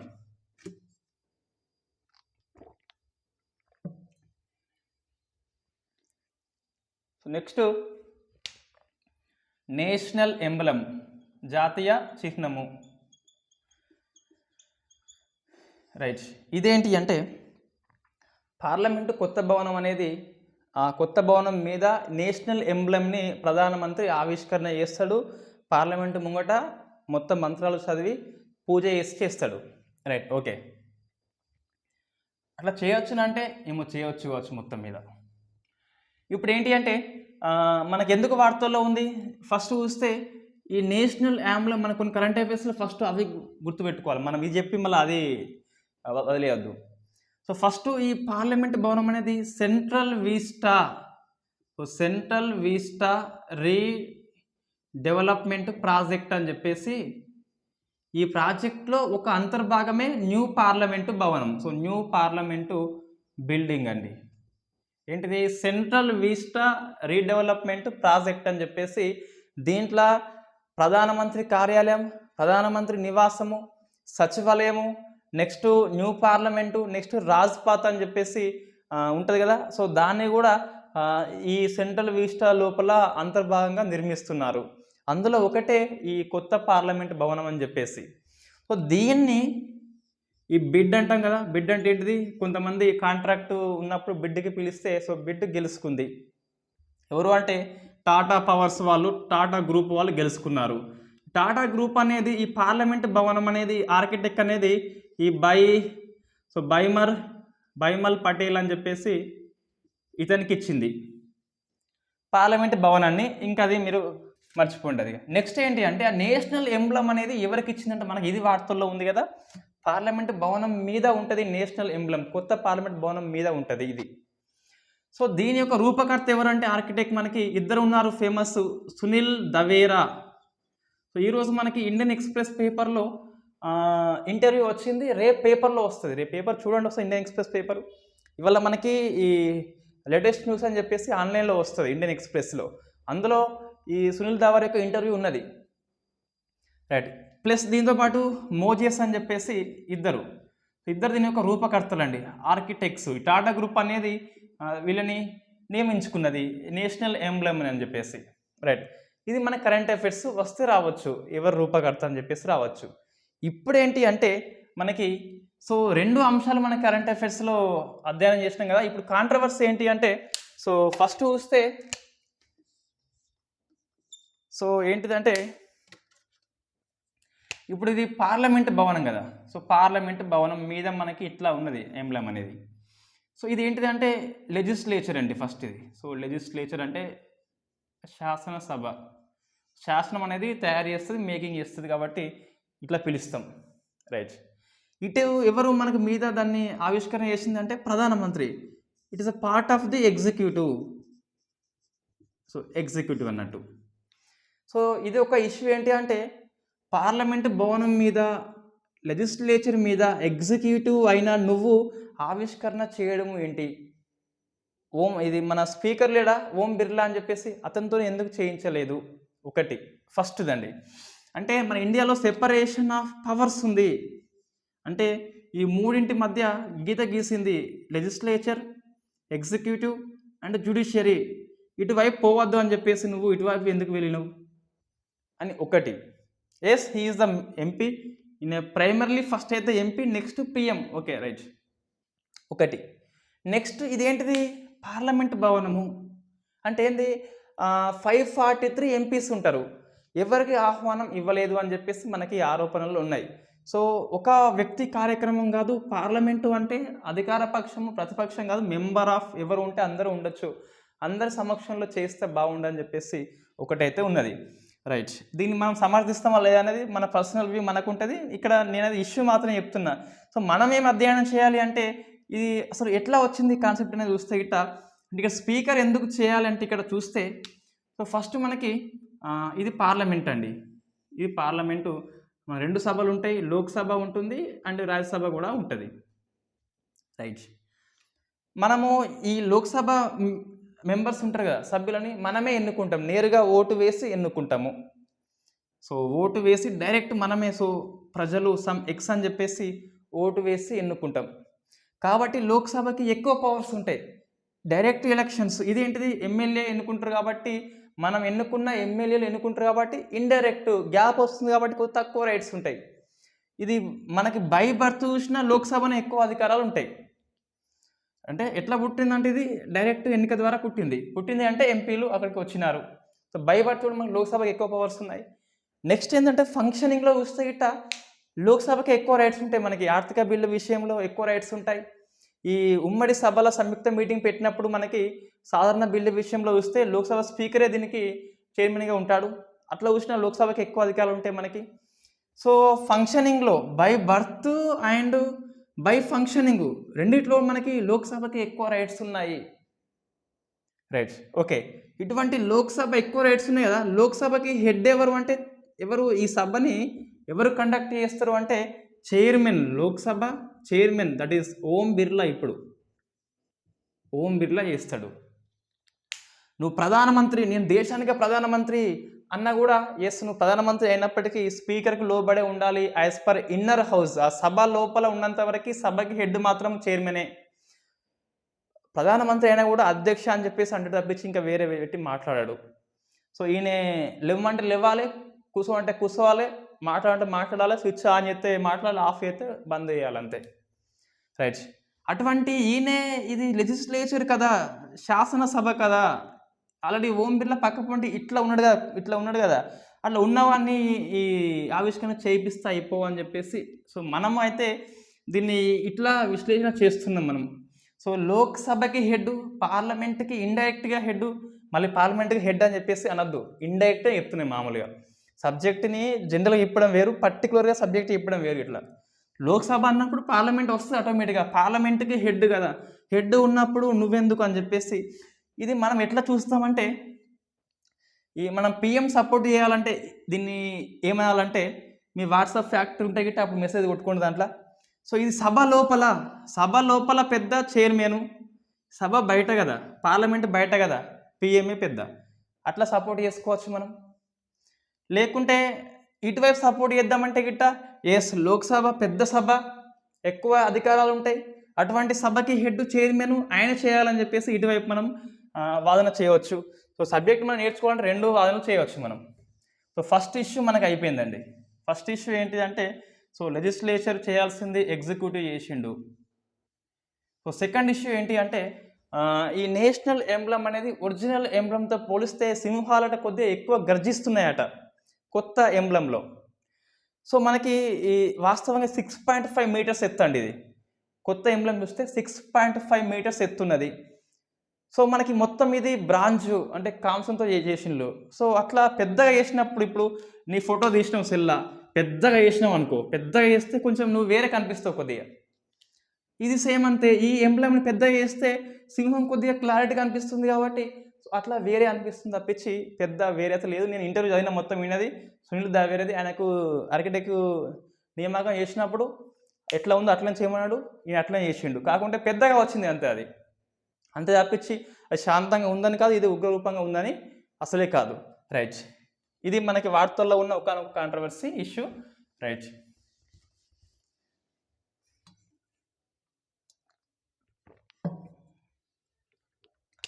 నెక్స్ట్ ICSE అండి. So international child sexual exploitation. ఇది వాస్తవంగా ఇంటర్పోల్ అనేది సో ప్రపంచంలోని అతిపెద్ద పోలీస్ సంస్థ ఇంటర్పోల్ అనేది కండక్ట్ చేస్తుంది. సో మనకి ఇంటర్పోల్లో అంటే ఇండియా యొక్క ఇంటర్పోల్ ఏంటి అంటే CBI. సో ఈ CBI అనేది ఇందులో మెంబర్ స్టేట్గా చేరింది 68th మెంబర్ స్టేటు. మనం గుర్తుపెట్టుకోవాలి, 68వ సభ్య దేశంగా ఇండియా అనేది చేరింది. ఇండియా తరపున CBI చేరింది. ఆ ఇన్ఫర్మేషన్ని షేర్ చేసుకుంటాయి, ఎవరైతే పట్టుబడతారో వాళ్ళ గురించి షేర్ చేసుకుంటుంది. చైల్డ్ సెక్సువల్ ఎక్స్ప్లాయిటేషన్కి విరుద్ధంగా ఉంటే వాళ్ళకి ఇది ఫైట్ చేస్తుంది. సో మనకి ఇంటర్పోల్ వార్తలో ఉంది కాబట్టి దీని హెడ్ క్వార్టర్ చూస్తే గిట్ట ఫ్రాన్స్లోని లయోన్స్లో ఉంటుంది. లయోన్ అని చెప్పేసి పిలుస్తాం, అది గుర్తుపెట్టుకోవాలి, సరిపోతుంది అది. సో నెక్స్ట్ మనకి ఫేమస్, ఇది పరీక్షలో నేరుగా రాదండి. సో అంతర్జాతీయ వాణిజ్యం అని చెప్పేసి రూపాయలలో. సో మనకి ఆల్రెడీ రూపాయలలో ఒక 2 కంట్రీస్ అనేది ఇంప్లిమెంట్ చేస్తున్నాం మనం ఎప్పటి నుంచో, నేపాల్ అండ్ భూటాన్. గుర్తుపెట్టుకోవాలి, ప్రశ్న వస్తుంది, ఇది వార్తల్లో ఉంది కాబట్టి ఇది వస్తుంది. సో నేపాల్ అండ్ భూటాన్ అనేది ఆల్రెడీ మనకి రూపాయల్లో వర్తకం చేసుకుంటున్నాం. నేపాల్ నుంచి ఒక వస్తువు మనకు వచ్చిన, మనం నేపాల్కి వస్తువు పంపించిన రూపాయలను చెల్లిస్తాము. ఇప్పుడు అంతర్జాతీయ వాణిజ్యం అనేది రూపాయల్లో అంటే మనం దిగుమతి చేసుకున్న రూపాయలు వాళ్ళకి ఇవ్వాలి, ఎగుమతి చేసుకున్న వాళ్ళు మనకి రూపాయే ఇస్తారు. అది ఇప్పుడు ఏంటి, మనం ఎక్కువ చేసుకున్నది ఎవరైనా కూడా అంతర్జాతీయం చూస్తే డాలరే ఉన్నది. మనం ఎక్స్పోర్ట్ చేసినాము డాలర్స్ వస్తాయి, ఇంపోర్ట్ చేసుకున్నాము డాలర్సే ఇవ్వాలి. రైట్, ఇది RBI మొత్తం మీద 2 పేజీలు ప్రింట్ చేసి పెట్టింది మన RBI సైట్లో, మీరు చూస్తూ తెలుస్తుంది. రైట్, అందులో ఏముంది అంటే మనకి రష్యా అని చెప్పేసి పేరు మెన్షన్ చేయలేదు. ఇటువైపు చూస్తే రష్యా అనేది స్విఫ్ట్ నుంచి తొలగించినారు. ఏంటిది, ఫైనాన్షియల్ టెలికమ్యూనికేషన్, ఇది ఒక SMS సిస్టమ్ అండి, లావాదేవీలు డాలర్స్ ఇది కండక్ట్ చేస్తుంది. రష్యా తొలగించిన, రష్యాకి డాలర్స్ ఉన్నాయి, ఫుల్ ఉన్నాయి డాలర్స్, బట్ రష్యాకి ఈ సిస్టమ్ లేదు కాబట్టి డాలర్స్లో వ్యాపారం చేయలేకపోతుంది. కాబట్టి రష్యా కోసమే రూపాయిలో అంతర్జాతీయ వాణిజ్యం అని చెప్పేసి తీసుకొచ్చిండ్రు అని చెప్పేసి ఒక అపోహ ఉన్నది, ఒక రూమర్ ఉంది. మనకు అది అవసరం లేదు, కానీ ఇది ఎట్లా పనిచేస్తుంది మనం తెలుసుకోవాలి. మనకి ప్రజెంట్ సిస్టమ్ ఏముందంటే, సో దీన్ని ఓస్ట్రో అకౌంట్ అంటామండి. సో ఓస్ట్రో అకౌంట్ మనకి ఇక్కడ ఒక పదం వస్తుంది, ఇక్కడ మనం ఎక్స్ప్లెయిన్ చేసి కూడా వస్తుంది. ఫస్ట్ చూస్తే మన ఇండియాలో ఇది ఇండియా అండి, ఇది ఇండియా నుంచి అంబానీ ఉన్నాడు. ఇటువైపు మనం రష్యా తీసుకుందాం. ఇటువైపు మళ్ళీ చెప్తున్నా, RBI అనేది ఎక్కడ రష్యాని మెన్షన్ చేయలేదు. సో నేపాల్ భూటాన్ ఆల్రెడీ ఉన్నది, ఇంకా దేశం వాళ్ళు ఇంకేమీ ఒప్పుకోలేదు, రష్యా ఒప్పుకుంటుంది, రష్యా కోసమే కాబట్టి ఒప్పుకుంటుంది. సో రష్యాలో ఒక వ్యక్తి పేరు చోడీ అనుకోండి, సో చోడీ ఉన్నాడు. రైట్, ఇప్పుడు ఏంటి అంటే నేను చెప్పేది రూపాయిల్లో వాణిజ్యం ఎట్లా చేస్తారంటే డాలర్స్కి బదులుగా రూపాయిలలో. ఇప్పుడు ఇతను మన ఇండియా ఎక్కువ ఎక్స్పోర్ట్ ఏం చేస్తుంది, మెడిసిన్ చేస్తుంది, ఎక్కువ వ్యాక్సిన్స్ మందులు ఇవ్వటి చేస్తుంది. సో నెక్స్ట్ IT సర్వీసెస్ చేస్తుంది, సేవలు చేస్తుంది. అంబానీ కాబట్టి మన జియో అనుకోండి, సో జియో సెల్లుని ఎక్స్పోర్ట్ చేసింది కాబట్టి సో ఇప్పుడు ఎవరు ఇతను ఏమి ఇవ్వాలి, వీళ్ళకి రూపాయి ఇవ్వాలి. ఈయన ఎవరు, రష్యాలో ఉన్న వ్యక్తి కాబట్టి చోడి. సో ఏంటి ఇప్పుడు ఈయన రూబుల్సే ఉంటాయి, రష్యా కరెన్సీ రూబుల్స్ కాబట్టి ఈ హ్యాస్ ఓన్లీ రూబుల్స్. ఏమి ఇవ్వాలి, రూపాయిలో ఇవ్వాలి కంపల్సరీ. ఎందుకు రూపాయలు ఇవ్వాలి అంటే రూపాయిలో వాణిజ్యం కాబట్టి. సో ఇప్పుడు ఏంటంటే రష్యాలో బ్యాంక్ ఉంటుందిగా, ఇండియాలో బ్యాంక్ ఉంటుందిగా, ఉంటుంది. ఈ రష్యా యొక్క బ్యాంక్ ఏదైతే ఉందో, బ్యాంక్ అనేది ఇండియాలో ఒక అకౌంట్ ఓపెన్ చేస్తుంది, ఇండియా బ్యాంక్ లోపల అకౌంట్ ఓపెన్ చేస్తుంది. ఆ అకౌంట్ పేరే ఓస్ట్రో అకౌంట్, గుర్తుపెట్టుకోవాలి. ఇప్పుడు మనకి అమెరికా బ్యాంకులలో ఓస్ట్రో అకౌంట్ ఉంటుంది డాలర్స్ కోసము. అమెరికా బ్యాంకులలో ప్రతి దేశానికి ఓస్ట్రో అకౌంట్ ఉంటుంది డాలర్స్ రూపంలో. మనము ఎక్స్పోర్ట్ చేసినప్పుడు ఆ బ్యాంకు నుంచి డాలర్స్ వస్తాయి, మనం ఇంపోర్ట్ చేసుకున్నప్పుడు అక్కడ నుంచే పోతాయి జస్ట్గా, రైట్. ఓకే, ఓస్ట్రో అకౌంట్ ఇప్పుడు ఎవరిది ఓస్ట్రో అకౌంట్ ప్రశ్న మనకి ఇక్కడ వస్తుందండి. ఓస్ట్రో అకౌంట్ ఏంటిదంటే రష్యా బ్యాంక్ యొక్క ఇండియా బ్యాంకులో account. So yours money with us అని చెప్పేసి పిలుస్తాం దీన్ని. ఓస్ట్రో అకౌంట్ మనది కాదు, రష్యా బ్యాంకుది. ఏ బ్యాంకులో, ఇండియా బ్యాంకులో, ఎస్బీఐ అనుకోండి మొత్తం మీద, రైట్. ఇప్పుడు ఈ చోడి ఏం చేస్తారంటే ఈ బ్యాంక్కి రూబుల్స్ ఇస్తాడు. ఎందుకు, ఈ has only roubles. So roubles ఇస్తాడు కాబట్టి ఇవో బ్యాంకు నీకు రూబుల్స్ ఇస్తున్నా, నువ్వు ఈ ఓస్ట్రో అకౌంట్లో రూపాయల్లోకి మార్చుకొని నువ్వు ఇతనికి రూపాయలు ఇవ్వమని చెప్పి చెప్తుంది. ఇప్పుడు బ్యాంక్ అనేది అప్పుడున్న మారకపు రేటు బట్టి, సో 1 రూబుల్కి ఎన్ని రూపాయలని చెప్పేసి ఎవరు నిర్ణయిస్తారంటే మార్కెట్ రేటు బట్టి ఉంటుంది అది. సో ఇప్పుడు ఇది 10 రూబుల్స్ అనుకో, 1 రూబుల్కి 2 రూపాయలు అంటే 20 రూపాయలు అనేది చెల్లిస్తుంది ఇది. సో ఓస్ట్రో అకౌంట్ నుంచి పే చేస్తుంది, ఎవరికి, మనోనికి, అంబానికి చేస్తుంది, రూపాయల్లో చేస్తుంది. ఈ చోడి బ్యాంక్కి రూబుల్స్ ఇస్తే రూబుల్స్ని కన్వర్ట్ చేసి ఓస్ట్రో అకౌంట్లో రూపాయలతో ఇది ఇస్తుంది. ఇప్పుడు ఏమైంది, ఇక్కడ రూపాయలు పోయినాయి కొన్ని, ఎవరి పోయినాయి, ఈ బ్యాంక్కి పోయినాయి. ఎందుకంటే వీళ్ళు ఇంపోర్ట్ చేసుకున్నారు, మనం ఎక్స్పోర్ట్ చేసినాం కాబట్టి. ఇప్పుడు ఈ చోడి ఈ అంబానికి పెట్రోల్ గిట్ట ఎక్స్పోర్ట్ చేస్తే అంటే ఇటువైపు వచ్చింది. ఇప్పుడు ఏంటిది, ఇతనికి ఏమి ఇవ్వాలి, ఇప్పుడు మనము రూబుల్స్ ఇవ్వలేము. మనం ఎందుకు ఇవ్వలేమంటే ఇదేంటిది, వర్తకం అనేది రూపాయల్లో కాబట్టి. సో మనకి ఇటువైపు క్లియర్ అయిపోయిందిగా. ఇటువైపు ఫస్ట్ ఏంటిది, జియో సెల్లు అమ్మేసిండు, రూబుల్స్ ఉన్నాయి, ఆ రూబుల్స్ని బ్యాంక్ ఇస్తే బ్యాంక్ అనేది రూపాయల్లో మార్చి వ్యక్తికి ఇచ్చింది. ఇప్పుడు ఏంటి అంటే ఈ చోడి అనే వ్యక్తి పెట్రోల్ అనేది అంబానికి పంపిస్తున్నాడు, మనమే చేస్తున్నాం అంటే ఇంపోర్ట్ చేసుకుంటున్నాం. సో ఈ డబ్బులు అనేవి ఈ అకౌంట్కి ఇస్తాడు, ఇతనికి ఇయ్యడు. ఎందుకు, రూపాయలు ఇవ్వలేడు ఇతనికి. సో ఓస్ట్రో అకౌంట్ రూపాయలే ఉంటుంది, ఇండియా కరెన్సీ లోపలనే ఉంటుంది, ఇండియా లోపల ఉంది కాబట్టి, ఇండియా బ్యాంకుల్లో ఉంది కాబట్టి. ఈ ఓస్ట్రో అకౌంట్కి ఇస్తే ఓస్ట్రో అకౌంట్ నుంచి కొన్ని జమ అవుతాయి కదా, కొన్ని మైనస్ అయినాయి, కొన్ని జమ అయితే ఇట్లా అవుతూనే ఉంటాయి. సో మనము ఎక్స్పోర్ట్ చేసినప్పుడు వాళ్ళకు క్రెడిట్, ఇంపోర్ట్ చేసినప్పుడు డెబిట్ అనేది అవుతూ ఉంటుంది జనరల్గా, రైట్. ఇప్పుడు ఈ బ్యాంక్ ఏం చేస్తుంది అంటే ఈ డబ్బులు జమ అయినాయి కదా, ఈ డబ్బులకు సమానమైన రూబుల్స్ని ఇతనికి ఇస్తుంది. ఎందుకు, ఇతను ఎక్స్పోర్ట్ చేసింది కాబట్టి. సో ఎక్స్పోర్ట్ చేసినప్పుడు ఇతను రూబుల్స్ ఇస్తుంది, ఇంపోర్ట్ చేసుకున్నప్పుడు రూబుల్స్ తీసుకొని రూపాయలు ఇస్తుంది చూసినలా. సో దీనిలో ఎక్కువ ఎఫెక్ట్ అయ్యేది ఏంటి అంటే మన బ్యాంక్ సంబంధం లేదు. సో రూపాయి మారకపు విలువ బట్టి ఈ బ్యాంకు, రష్యా బ్యాంక్ అనేది ఎఫెక్ట్ అవుతుంది. అందుకే డాలర్ విలువ బలపడినప్పుడు, ఇండియా రూపీ తగ్గినప్పుడు ఇండియా ఏమవుతుంది, ఎఫెక్ట్ అవుతుంది, అమెరికాకి ఇక్కడ ఏం కావట్లేదు. సో మనకి డాలర్స్లో వర్తకం ఉంటే అట్లా, ఇప్పుడైనా రూపాయిలో వర్తకం ఉంది కాబట్టి రూపాయి అనేది అంతర్జాతీయంగా అందరూ ఆమోదిస్తే రూపాయి బలపడుతుంది. ఇప్పుడు అందరికీ రూపాయి కావాలి, ఇతనికి రూపాయి కావాలి, అతనికి రూపాయి కావాలి. ఎందుకు రూపాయి కావాలంటే వాణిజ్యం అనేది రూపాయల్లో కాబట్టి. డాలర్స్ అంతెందుకు బలపడిందంటే వర్తక వాణిజ్యము డాలర్స్లో కాబట్టి, నీకు డాలర్ కావాలి, నా డాలర్ కాబట్టి అతను డిమాండ్ ఎక్కువ ఉంటుంది కాబట్టి విలువ అనేది పెరుగుతుంది. ఇది అర్థమైందా? ఇది ఏంటి జనరల్గా జియో సెల్లు ఇతనికి ఇచ్చినప్పుడు రూబుల్స్ వీళ్ళకి ఇస్తే ఇతను రూపాయల్లో మార్చి అంబానికి ఇస్తాడు. అంబానీ ఇంపోర్ట్ చేసుకున్నప్పుడు నేరుగా డైరెక్ట్ బ్యాంక్ ఇస్తే అంటే ఓస్ట్రో అకౌంట్లో చేరిస్తే ఓస్ట్రో అకౌంట్లో ఉన్న మనకి సమానమైన రూబుల్స్ని తీసుకెళ్ళి మళ్ళీ ఇతనికి ఇస్తాడు. ఎందుకు, ఇతను ఎక్స్పోర్ట్ చేసింది కాబట్టి. ఇట్లా పనిచేస్తుందండి.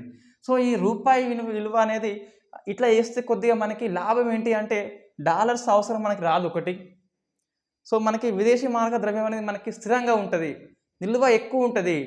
ఇటువంటి రూపాయిని ఎక్కువ దేశాలు గిట్ట ఆమోదిస్తే మనకేమవుతుంది అంటే డాలర్స్ మిగిలిపోతాయి. ఏవైతే ఆమోదించలేదో వాటిని డాలర్స్, ఏవైతే ఆమోదిస్తే వాటిని రూపాయి అని చెప్పేసి చెప్తున్నాం. బట్ ఎవరు ఇంకా ఆమోదించలేదు. రష్యా కోసమే.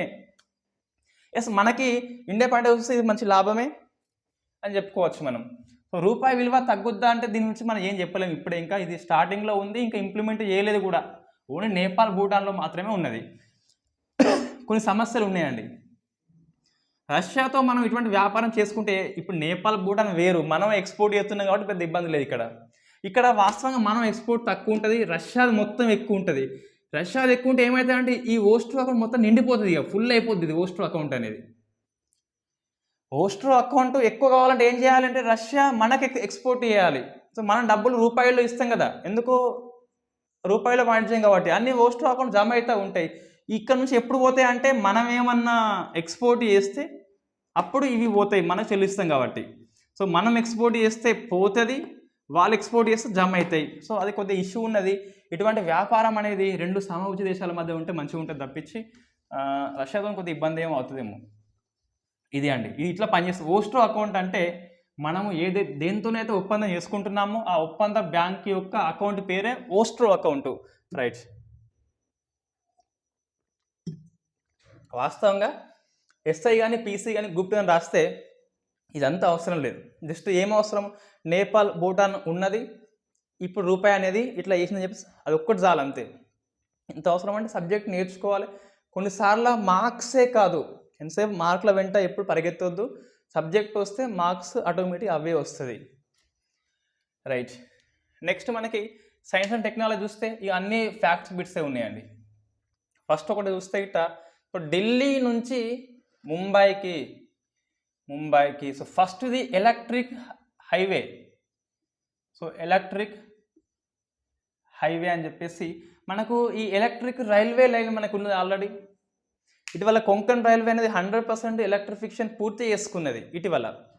ఇప్పుడు ఏంటి అంటే ఢిల్లీ ముంబై ఎలక్ట్రిక్ హైవే అంటే రోడ్డు మార్గానికి ఎలక్ట్రిక్ స్తంభాలు, తీగలు అమరుస్తున్నారు వెరీ ఫస్ట్ టైం ఢిల్లీ నుంచి ముంబైకి. లాభం ఏంటి అంటే మనకి ఎలక్ట్రిక్ వెహికల్స్ ఇంతసేపు ఓన్లీ స్కూటర్సే ఉన్నాయి, మనకి స్కూటర్సే ఉన్నాయి,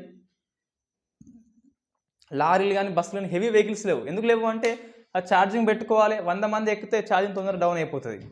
ఆ ఇష్యూ రాకుండా దారుణ పొంటి మొత్తం తీగలు ఉంటాయి కాబట్టి ఆటోమేటిక్ ఛార్జింగ్ అనేది అయిపోతుంది.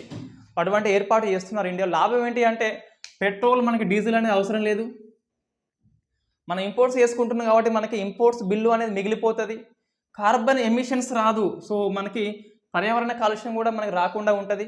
కార్బన్ నెట్ జీరో 2070 కల్లా పూర్తి అయిపోవాలి. దాని లక్ష్యానికి అనుగుణంగా ఇది పనిచేస్తుందని చెప్పాలి. సో మనం ఇదంతా గుర్తుపెట్టుకోవాల్సిన అవసరం లేదు. జస్ట్ ఎలక్ట్రిక్ హైవే అంటే ఎక్కడి నుంచి ఇక్కడికి అంటే ఫస్ట్ టైం ఢిల్లీ నుంచి ముంబై వరకు అయితే ఉంది. సెకండ్ ఇది SMAC 0723 అని చెప్పేసి ఇది ఫస్ట్ గెలాక్సీ అండి. జేమ్స్ వెబ్ టెలిస్కోప్ అనేది, స్పేస్ టెలిస్కోప్ అనేది సో ఫస్ట్ గెలాక్సీని గుర్తించింది, వెరీ ఫస్ట్ గెలాక్సీది. ఆ ఫోటో పేరు ఈ SMAC 0723 అని చెప్పేసి. December 25th, 2021 జేమ్స్ వెబ్ టెలిస్కోప్ని ఈ ఫ్రెంచ్ గయానాలోని కౌరు నుంచి ఏరియన్ 05 రాకెట్ ద్వారా NASA, European space agency, Canada space agency సంయుక్తంగా దీన్ని పంపినాయి. 29 కంట్రీస్ మొత్తం దీనిలో భాగస్వామ్యం వహిస్తున్నాయి. సో దీని లక్ష్యం ఏంటి అంటే దూరాన ఎప్పుడో విశ్వం అనేది ఈ 1180 కోట్ల క్రితమే ఏర్పడిందిగా, 1300 కోట్ల వరకు ఇది దూరం పోతుందట, అంత దూరం వెనక్కి పోతుంది అని చెప్పేసి మనం డిస్కస్ చేసిన వాళ్ళని నేను లింక్ ఇస్తా, చూడండి అర్థమవుతుంది. దాంట్లో మీరు ముఖ్యంగా ఏం అధ్యయనం చేయాలి అంటే ప్రశ్న వస్తుంది, ఈ హబుల్ టెలిస్కోప్కును ఈ జేమ్స్ వెబ్ టెలిస్కోప్ మధ్య డిఫరెన్సెస్ ఏంటి. చిన్న అద్దం ఉంటే 2.4 డయామీటర్, 6.65 ఉంటుంది అక్కడ. ఇందులోనో యూవి కిరణాలు ఉంటాయి మన హబుల్ టెలిస్కోప్లో, అటేమో ఇన్ఫ్రా రెడ్ ఉంటుంది. ఇన్ఫ్రా రెడ్ అంటే రెడ్ కంటే మించి ఇంకా దూరం పోతుంది. నెక్స్ట్ తర్వాత దీంట్లో 18 రకాల అద్దాలు షట్కోణ ఆకృతిలో ఉంటాయి. దీంట్లో మన జేమ్స్ వెబ్లో అది బెరిలియంతో చేసిండ్లు. నెక్స్ట్ బంగార పూత ఉంటుంది. ఎందుకు బంగార పూత, ఎందుకు బెరిలియం అని చెప్పేసి అది ఎక్కడ ఉంది అంటే అది తిరిగేది భూకక్షణ లేకుంటే సౌరకక్షణ అంతా డిస్కస్ చేసిన మనం ఆల్రెడీ. ఒక ప్రశ్నకి ఆన్సర్ చేయండి ఫస్ట్. ఇదైతే ఒక ప్రశ్న ఏంటిదంటే ఈ ప్రశ్నకి ఆన్సర్ చేయంగా ఏబిసి కాకుండా అది రాయండి ఆన్సర్, ఏదో రాస్తే ఈజీగా ఆన్సర్ చేయవచ్చు మళ్ళీ రిప్లై. మీరు ఏబీసీ అనేసరికి నేను అసలు ఆప్షన్స్ ఏమి ఇచ్చినా ఫస్ట్ నాకు తెలియదు, నోటికి ఏది వస్తే అది ఇస్తా ఆప్షన్స్ కాబట్టి. సో ఫస్ట్ చూస్తే క్వశ్చన్ ఏంటంటే, సో జేమ్స్ వెబ్ టెలిస్కోప్కి ఈ ప్రశ్న ప్రాక్టీస్ చేయాలి కంపల్సరీ, సంబంధించి సరైనది. ప్రాక్టీస్ చేస్తే మనకి అలవాటు అవుతుంది, ఈజీగా ఎగ్జామ్లో ఆన్సర్ చేయవచ్చు. సో ఫస్ట్ ఏ చూస్తే ఇది హబుల్ టెలిస్కోప్లో రిప్లేస్మెంటు. సో హబుల్ టెలిస్కోప్ స్థానంలో ఏర్పాటు. So replacement of Hubble telescope first దండి. బి ఏంటి అంటే ఈ జేమ్స్ వెబ్ అనేది సో బ్రతికి ఉన్న సైంటిస్టు పేరు పెట్టిన ఫస్ట్ ఉపగ్రహము. సో బ్రతికి ఉన్న సైంటిస్టు, నాసా సైంటిస్టు, నాసా యొక్క అధ్యక్షుడు వాస్తవంగా. సో ఇది జేమ్స్ వెబ్ అనే బ్రతికి ఉన్న సైంటిస్టు పేరు పెట్టిన ఫస్ట్ ఉపగ్రహం అండి అది. సి ఇది భూకక్షలో తిరుగుతుంది, భూకక్షలో తిరుగుతుంది. సో మనకి ఏంటి ఆన్సర్? ఏబిసిలలో 3 వాస్తవాల, 2 వాస్తవాల, 1 వాస్తవం అని చెప్పేసి ఏది కాదని చెప్పేసి ఆన్సర్ చేయండి. ఇంకొకటి, ఇటీవల ప్రధానమంత్రి మోడీ నేషనల్ అంబ్లంని ఆవిష్కరణ చేశాడు కొత్త బిల్డింగ్ మీద. ఎస్, ఇది మన న్యూస్ అండి. ఫస్ట్ ఆప్షన్ ఏంటిదంటే ఏ ఆప్షన్? ఇది ఏ అంటే సో పాత బిల్డింగ్ పై, పాత పార్లమెంటు భవనం మీద, సో పాత బిల్డింగ్ పై నేషనల్ అంబ్లం లేదు, నేషనల్ అంబ్లం లేదు. ఒకటి. సెకండ్ ఆప్షన్ ఏంటి అంటే సో నూతన భవన లేదా ఇది ఎస్ నూతన పార్లమెంటు భవన architect so Sunil Davera. So answer ఏనా బియా? ఏ అండ్ బియా, ఏది కాదని చెప్పి చేయండి. ఏంటంటే పాత బిల్డింగ్ పైన నేషనల్ అంబ్లం అనేది లేదు, నూతన పార్లమెంట్ యొక్క ఆర్కిటెక్ట్ చూస్తే సునీల్ దవేరా అని చెప్పేస్తున్నది. సో 2 క్వశ్చన్స్కి ఆన్సర్ చేసే ప్రయత్నం చేయండి. సో నెక్స్ట్ మనకి ఏంటి అంటే సో సింగలీలా జాతీయ పార్క్ అండి. సో సింగలీలా జాతీయ పార్క్ మనకి వార్తల్లో ఉంది, ఇది వెస్ట్ బెంగాల్లో ఉంటుంది. సో వెస్ట్ బెంగాల్లో ఉంటుంది. ఎందుకు మనకి వార్తల్లో ఉంది అంటే ఈ వెస్ట్ బెంగాల్లో ఉన్న Padmaja Naidu zoological park. So Padmaja Naidu zoological park. ఇక్కడ ఉన్న రెడ్ పాండాస్ ఏవైతే ఉన్నాయో ఈ రెడ్ పాండాస్ మొత్తం 20ని రానున్న 5 ఏళ్ల కాలంలో ఈ సింగలీలా జాతీయ పార్క్కి పంపించాలి.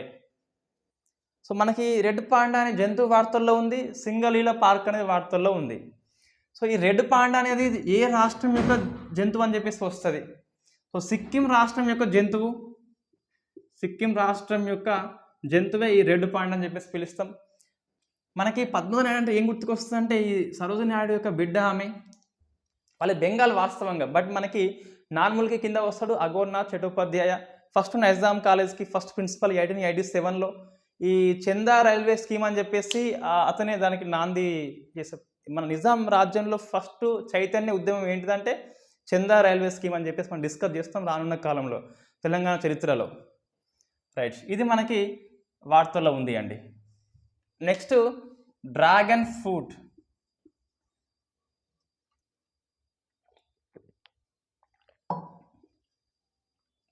సో డ్రాగన్ ఫ్రూట్ మనకి వార్తల్లో ఉంది.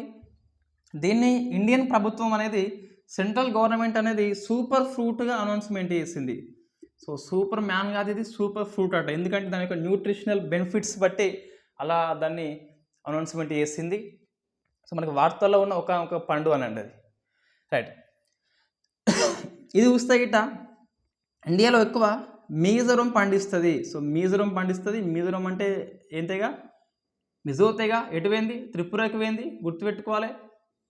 మోస్ట్ వనరబుల్ ట్రైబల్ కమ్యూనిటీగా త్రిపురలో దాన్ని గుర్తుపెట్టింది. Tripura, Mizoram and central government త్రైపాక్షిక ఒప్పందం చేసుకుంటే ఆ తెగ అటువైపు వెళ్ళింది. అట్లా మనకు గుర్తుకు రావాల్సి ఉంటుంది. Right, okay. ఇప్పుడు ఏంటి? డ్రాగన్ ఫ్రూట్ అని చెప్పేసి మిజోరం పండిస్తుంది. ఇటీవల మనకి వార్తల్లో ఉంది. ఈ ఫిబ్రవరి మాసంలో ఒక న్యూస్ మనకి ఏంటి అంటే డ్రాగన్ ఫ్రూట్కి గుజరాత్ ప్రభుత్వం అనేది లోటస్గా నామకరణం చేసింది. అట్లెందుకు చేసిందంటే ఇట్ ఈస్ ఎ నౌన్ కాబట్టి మన లోటస్ కాదు బోటస్ అని చెప్పి మన పేరు పెట్టుకోవచ్చు, మన ఇష్టం అది. రైట్, ఇది మనకి వార్తల్లో ఒకనొక పండు. సో నెక్స్ట్ ఏంటి అంటే కేజ్రీ ట్రీస్. కేజ్రీ ట్రీస్ ఏంటిది, ఇది ఎందుకు వార్తల్లో ఉంది అంటే మనకి వాస్తవంగా 250 years బ్యాక్ అండి జరిగింది సంఘటన, ఇప్పుడు మళ్ళీ అయింది. సో ఇది రాజస్థాన్లోని జోధ్పూర్లో ఉంటుంది. ఇక్కడ ఒక సోలార్ పవర్ ప్లాంట్ అనేది రాష్ట్ర ప్రభుత్వం అనేది నిర్మిస్తుంది. ఈ సోలార్ పవర్ ప్లాంట్ కోసము ఇక్కడ చెట్లు అనేది నరికి వేస్తుంది కేజ్రీ ట్రీస్ అని చెప్పేసి. రాజస్థాన్ యొక్క స్టేట్ ట్రీ అండి ఇది. సో స్టేట్ ట్రీ, దీన్ని నరికి వేస్తున్నారు. అక్కడ వెళ్ళి మహిళలు ఆ చెట్టుని హగ్ చేసుకున్నారు నరకద్దు అని చెప్పేసి. సో మనకి ఇటువంటిది ఆల్రెడీ ఈ బిష్నోయిలు వీళ్ళే. సో బిష్నోయిలు యొక్క లేడీస్ వెళ్ళి హగ్ చేసుకున్నారు చెట్లను కట్టేయద్దని చెప్పేసి. ఈ బిష్నోయి ఉద్యమం ఏంటిదంటే ఇండియా లోపల మనకి పర్యావరణం లోపలనే ఇది ఒకనొక ఫస్ట్ పర్యావరణ ఉద్యమం అండి బిష్నోయి అనేది. దీన్ని అమృతదేవి అని చెప్పేసి ఫైట్ చేస్తుంది. వాళ్ళ ముగ్గురు కూతుళ్ళు అండి. సో ప్లస్ ముగ్గురు కూతుళ్ళు. వాస్తవంగా జోధపూర్లో ఒక రాజు ఉంటాడు, యువరాజు, ఆయన పేరు అభయ్ సింగ్ అని చెప్పేసి. సో అభయ్ సింగ్ ఏంటంటే ఒక ప్యాలెస్ కోసము చెట్లన్నీ కట్ చేపిస్తాడు. అప్పుడు వీళ్ళు ఎవరైతే బిష్నోయిస్ ఉన్నారో, ఈ అమృతదేవి ఉన్నదో, వాళ్ళ ముగ్గురు పిల్లలు ఉంటారో అమ్మాయిలు, చెట్లను హగ్ చేసుకుంటారు. చెట్లను కట్ చేయొద్దు, మమ్మల్ని కట్ చేయమంటే అప్పుడు మొత్తం మీద 363 పీపుల్స్ని ఒకటే రోజు నరికి వేస్తారు. ఈమె మరణిస్తుంది.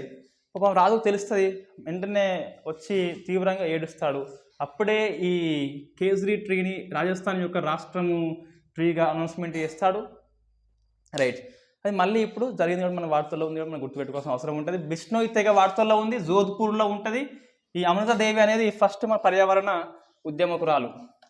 సేమ్ మనకి ఇటువంటిదే చిప్కో అని చెప్పేసి ఉంటుంది, అండ్ అప్పికో ఉంటుంది.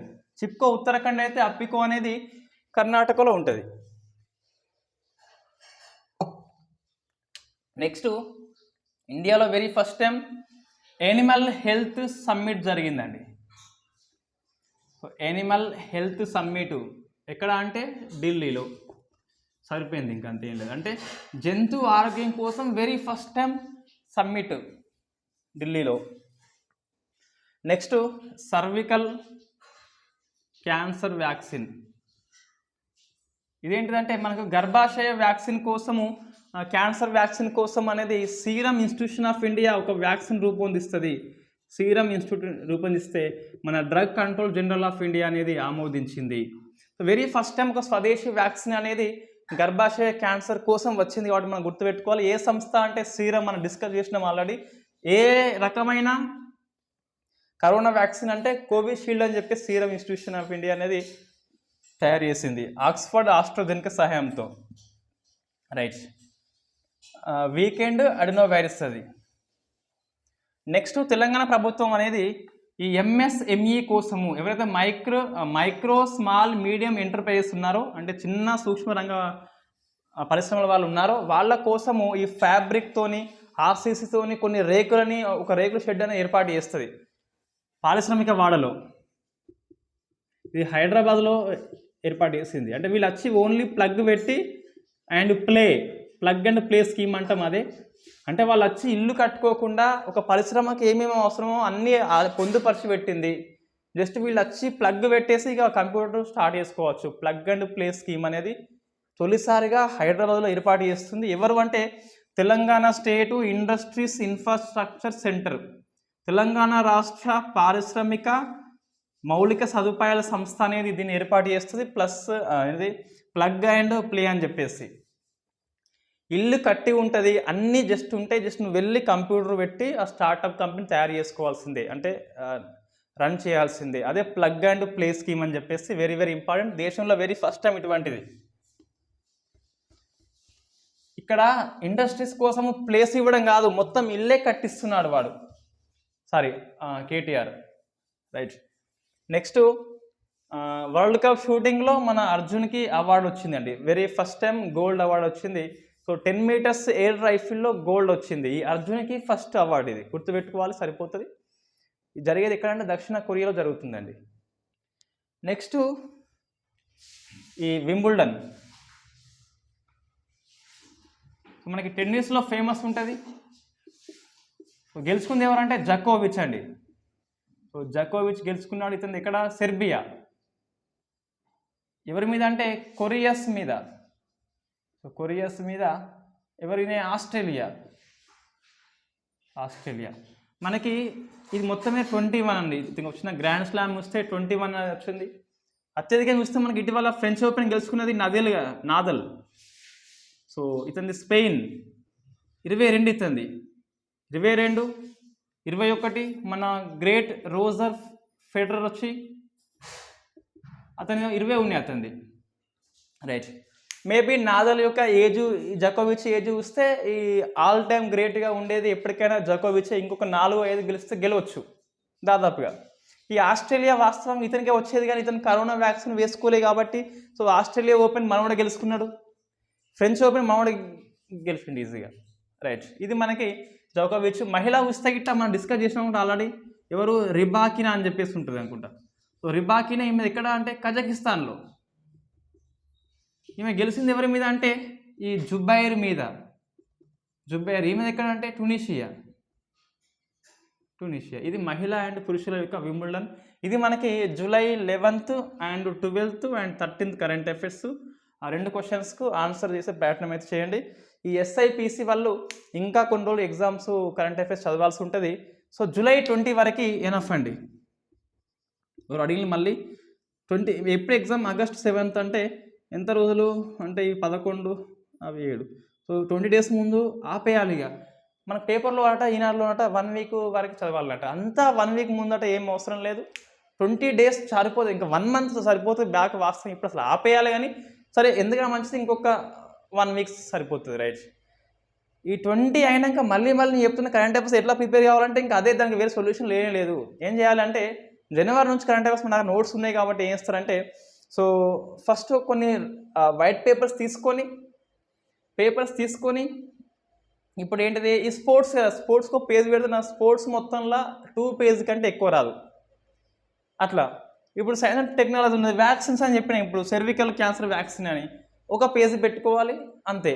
అట్లా స్పోర్ట్స్ కోటి, సమ్మిట్స్ కోటి, అవార్డ్స్ కోటి, సైన్స్ అండ్ టెక్నాలజీ ఒకటి, ఉపగ్రహాల కోటి, సంయుక్త విన్యాసాల కోటి, ఈ మన దేశం వాళ్ళు ఎటువైపు వెళ్ళిండ్రు అందులో మోడీ వేయండి ఎక్కువ. సో మనం మోడీది పెట్టుకోవాలి, జయశంకర్ది పెట్టుకోవాలి, తర్వాత మన సుప్రీంకోర్టు సీజేది పెట్టుకోవాలి, ఆర్మీ చీఫ్ వేయండు ఇలా పెట్టుకొని రాసుకోవాలి. ఆ దేశాల వాళ్ళే ఒక పేజ్ పెట్టుకోవాలి, వాళ్ళు ఎటువైపు వచ్చిండ్రు బ్రీఫ్గా రాసుకోవాలి. ఎక్స్పాండ్ మనం తర్వాత చేసుకోవాలి అంతే. సో ఇట్లా మనము అంశాల వారీగా కరెంట్ అఫైర్స్ మనమే రాసుకోవాలి వైట్ పేపర్స్లో.